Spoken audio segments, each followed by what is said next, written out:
Thevenin's theorem के चौथे video में आपका स्वागत है। अब तक इस थ्योरम से जुड़े हुए 3 वीडियो मैं पोस्ट कर चुका हूं।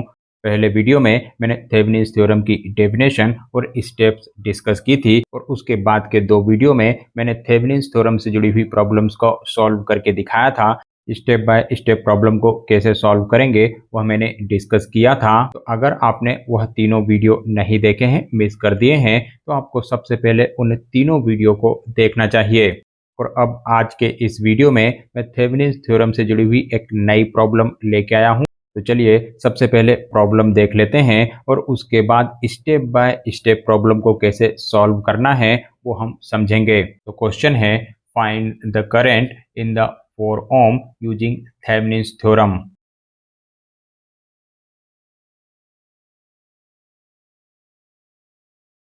तो ये हमारा सर्किट है और इस सर्किट में 4 ओम के अक्रॉस का करंट हमें निकालना है। थेवेनिन्स थ्योरम का यूज करके 4 ओम के अक्रॉस का करंट हमें फाइंड करना है। तो चलिए अब स्टेप बाय स्टेप प्रॉब्लम को सॉल्व करते हैं। और पहली स्टेप में हम लोड रेजिस्टेंस को हटाकर सर्किट को रीड्रॉ करते हैं। तो चलिए सबसे पहले सर्किट को रीड्रॉ कर लेते हैं। तो ये मैंने सर्किट को रीड्रॉ कर लिया और लोड रेजिस्टेंस जो कि 4 ओम था इसे मैंने सर्किट से हटा दिया है और पहली स्टेप हमारी कंप्लीट हो गई। चलिए अब नेक्स्ट स्टेप में आ जाते हैं, यानी स्टेप नंबर 2 में आ जाते हैं। और स्टेप नंबर 2 में हमें VTH फाइंड आउट करना होता है, यानी थेवेनिन्स इक्विवेलेंट वोल्टेज निकालना होता है। थेवेनिन इक्विवेलेंट वोल्टेज निकालने के लिए हम स्टेप 1 वाले सर्किट का यूज करते हैं, यानी इस सर्किट का यूज करते हैं।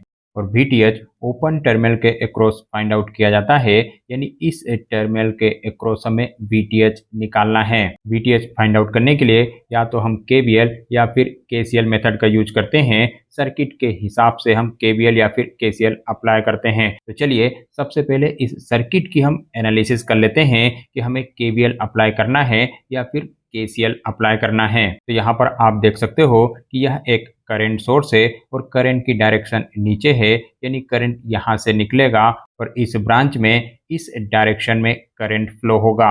वहीं यह टर्मिनल ओपन है और यहाँ पर एक वोल्टेज सोर्स कनेक्ट है और वोल्टेज सोर्स की वजह से इस ब्रांच में भी करंट जनरेट होगा और यह करंट 10 ओम से होकर 5 ओम से होकर इस 5 ओम वाले रजिस्टर से फ्लो होकर अपना पाथ कंप्लीट करेगा। तो यह जो करंट है इसे हम I1 नाम दे देते हैं। तो ये I1 करंट 10 ओम रजिस्टर के क्रॉस फ्लो होगा, 5 ओम रजिस्टर के अक्रॉस भी फ्लो होगा और उसके बाद इस 5 ओम रजिस्टर से भी पास करेगा। लेकिन इस रजिस्टर में करंट सोर्स की वजह से भी एक करंट फ्लो हो रहा है, 2 एम्पियर का करंट फ्लो हो रहा है। तो रिजल्टेंट करंट जो कि 5 ओम रजिस्टर से फ्लो होगा उसे हम I1-2 लिख सकते हैं, क्योंकि हम इस लूप की बात कर रहे हैं और इस वजह से I1-2 रिजल्टेंट करंट होगा।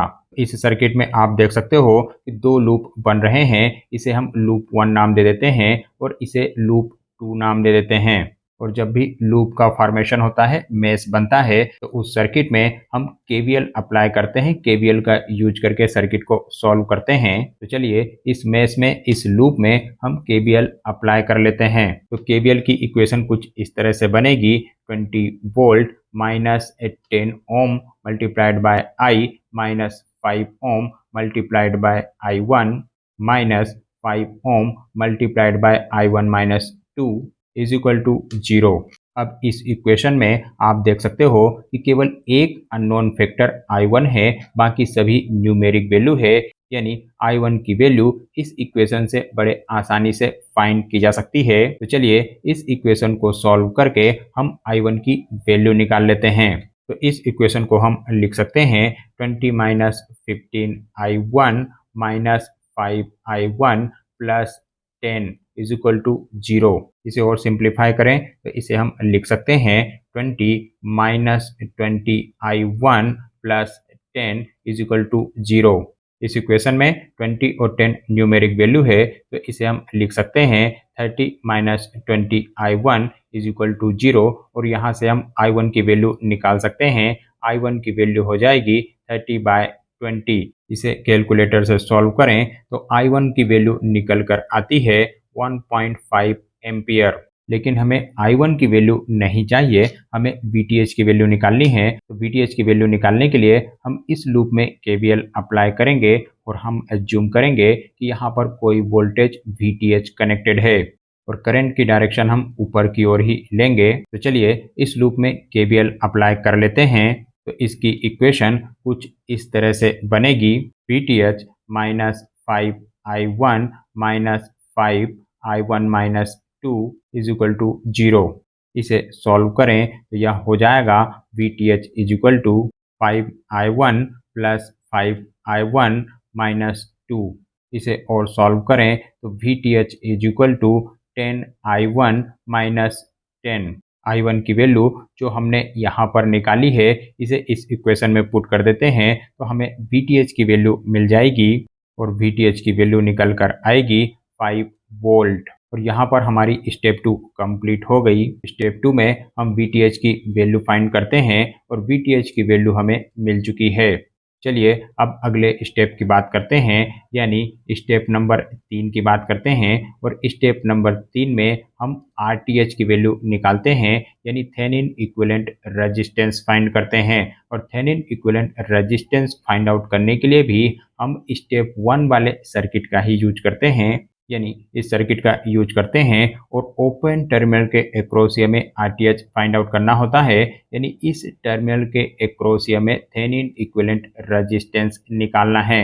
और इस स्टेप में हमें दो काम और करने होते हैं। पहला कि अगर सर्किट में कोई करंट सोर्स कनेक्टेड है तो उस करंट सोर्स को हम हटा देते हैं। वहीं अगर कोई वोल्टेज सोर्स कनेक्ट है तो उस वोल्टेज सोर्स को भी हम हटा देते हैं। करंट सोर्स को हम ओपन सर्किट के थ्रू रिप्लेस करते हैं। वहीं अगर कोई वोल्टेज सोर्स कनेक्ट होता है तो उसे शॉर्ट सर्किट के थ्रू रिप्लेस किया जाता है। तो स्टेप 3 का सर्किट कुछ इस तरीके से बनेगा और इस सर्किट के अक्रॉस हमें RTH निकालना है। इस सर्किट का यूज करके हमें RTH निकालना है। और यहाँ पर आप देख सकते हो यह टर्मिनल ओपन है, यानी इस टर्मिनल का कोई मतलब नहीं है, यानी अब हमारे पास केवल इतना सर्किट बचा। और इस सर्किट में 5 ओम रजिस्टर इस 5 ओम रजिस्टर के साथ में सीरीज में कनेक्टेड है और ये पूरा सर्किट इस सर्किट के साथ में पैरेलल में कनेक्टेड है, यानी इस सर्किट को हम कुछ इस तरीके से बना सकते हैं। ये दोनों 5 ओम रजिस्टर सीरीज में कनेक्टेड है, उसे मैंने एक रजिस्टर से रिप्लेस कर दिया और सीरीज में कनेक्टेड है इसलिए दोनों रजिस्टर को हम ऐड कर लेते हैं। तो 5 प्लस 5 इज इक्वल टू 10, यानी यहाँ पर 10 ओम का रजिस्टर लगेगा।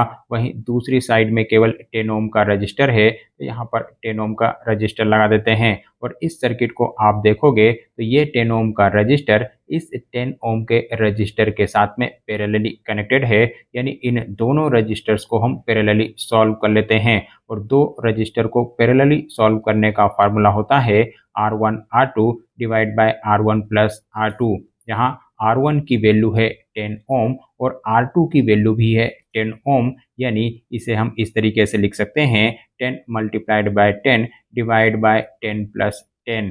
इसे और सिंप्लीफाई करें तो इसे हम लिख सकते हैं 100 बाय 20 और इसे आप सॉल्व करोगे तो यहाँ पर निकल के आएगा 5, यानी RTH की वैल्यू 5 ओम है। और यहाँ पर हमारी तीसरी स्टेप भी कंप्लीट हो गई। तीसरी स्टेप में हमें RTH फाइंड आउट करना होता है और वो हमने फाइंड आउट कर लिया। चलिए अब अगले स्टेप पे आ जाते हैं, यानी स्टेप नंबर 4 पे आ जाते हैं। स्टेप नंबर 4 में हम इक्विवेलेंट सर्किट ड्रॉ करते हैं, थेवेनिन इक्विवेलेंट सर्किट ड्रॉ करते हैं। और इस सर्किट में एक वोल्टेज सोर्स होता है जिसे हम थेवेनिन वोल्टेज कहते हैं और उसके साथ में सीरीज में एक रेजिस्टेंस कनेक्ट होता है जिसे हम थेवेनिन इक्विवेलेंट रेजिस्टेंस कहते हैं। और थेवेनिन इक्विवेलेंट वोल्टेज यानी VTH की वैल्यू हम निकाल चुके हैं, वह आई है 5 वोल्ट। वहीं थेवेनिन इक्विवेलेंट रेजिस्टेंस यानी RTH की वैल्यू भी हम निकाल चुके हैं और वह आई है 5 ओम, यानी यह वोल्टेज सोर्स 5 वोल्ट का है और यह रेजिस्टेंस 5 ओम का है। और इस सर्किट को कंप्लीट करने के लिए स्टेप 1 में जो हमने रजिस्टर रिमूव किया था, लोड रजिस्टर रिमूव किया था, उस रजिस्टर को यहाँ पर फिर से कनेक्ट करना होता है। तो 4 ओम रजिस्टर को हमने रिमूव किया था, 4 ओम रजिस्टर वाली ब्रांच को हमने रिमूव किया था, तो 4 ओम का रजिस्टर यहाँ पर हम कनेक्ट कर लेते हैं और इस सर्किट को पूरा कर लेते हैं। और अब हमारे पास एक सिंपल सा सर्किट आ गया और इस सर्किट में या तो केवीएल या फिर ओम्स लॉ का यूज करके हम बड़े ही आसानी से 4 ओम रजिस्टर के अक्रॉस फ्लो होने वाले करंट को निकाल सकते हैं। तो चलिए करंट निकाल लेते हैं। केवीएल मेथड का यूज करके करंट निकाल लेते हैं। तो इस सर्किट में केवीएल इक्वेशन बनेगी 5 volt minus 5i minus 4i is equal to 0। इसे सिंप्लीफाई करें तो i की वैल्यू निकल के आती है 5/9 और इसे कैलकुलेटर से सॉल्व करें तो i की वैल्यू निकल कर आती है 0.55 एम्पियर और यह i 4 ओम रजिस्टर के क्रॉस का करंट है जो कि क्वेश्चन में पूछा गया था। यानी हमारी जो प्रॉब्लम थी वो सॉल्व हो गई। हमने 4 ओम रजिस्टर के क्रॉस का करंट निकाल लिया है। तो आज के इस वीडियो में इतना ही। चलिए मिलते हैं अगले वीडियो में नई प्रॉब्लम के साथ में। और अगर आपको थेवेनिन्स थ्योरम समझ में आई, सभी स्टेप समझ में आई और यह वीडियो पसंद आया तो इस वीडियो को लाइक और चैनल को सब्सक्राइब करना बिल्कुल ना भूलें।